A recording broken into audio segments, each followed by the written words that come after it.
Alright, hey guys, this is Coach Cook. We're having another Cyber Day, so I figured I'd do another video to help you guys out with the quiz, and for people that are watching this in the future, just to help you out with mole-to-mole stoichiometry problems. That's what we're doing right now, okay? So this is going to be the first step in the big scheme of stoichiometry problems that we do. Alright, so let's go ahead and just dive into it. So, first things first, they're going to give you an equation on your test and on the problems, okay? In this equation, you better make sure it's balanced. Now, I've saved some time, it's balanced, so you don't have to worry about that. Second thing is they're going to give you a problem that you have to solve for. So here it is. How many moles of water are produced by 3.80 moles of oxygen? Okay? So, how many moles of water, so that's what we're looking for, okay, are produced by 3.8 moles of oxygen. That's what's given. Alright, so now you just got to remember that list of steps to build a ratio that I gave all of y'all, and you just follow them one by one in order to do this, okay? I'm going to assume that you already have that. I wrote it down in class. Maybe I'll post that on e-class as well. Alright, so here we go. First step, okay, write down what is given.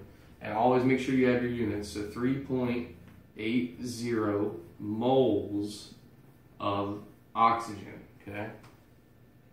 Make sure that decimal is a little bigger. All right, there you go.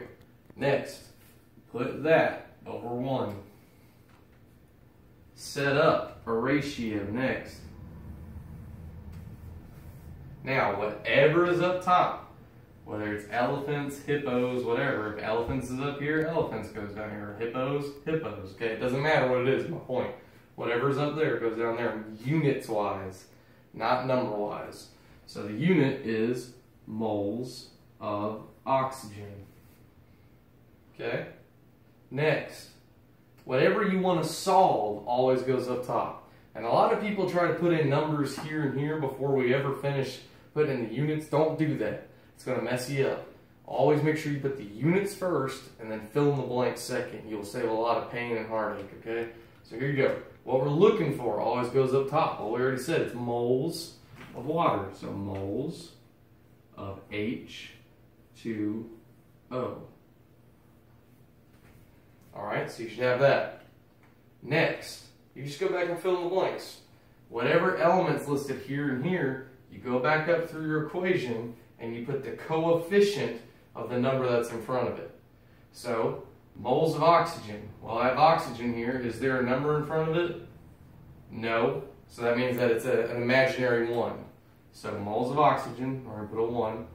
And then we have moles of H2O. Well, I have a 2 here as a coefficient, so that means it's going to be 2 moles of H2O. So guys, everything's filled in. Now it's just simple math. You multiply across, multiply across. Okay, so I've already done the math for us. 3.80 times 2 is going to come out to 7.6 over 1 times 1 is obviously 1. And then when you divide that, because that's the next step, because you can't leave it that way, obviously anything divided by 1 is going to be 7.6. Now, if you were to do all this work and stop there, you would be wrong.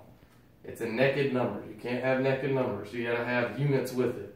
Okay? So, whatever is at the very end of your problem, always, very end, top right, is always going to be your end unit. So, moles of H2O. How could we also double check that?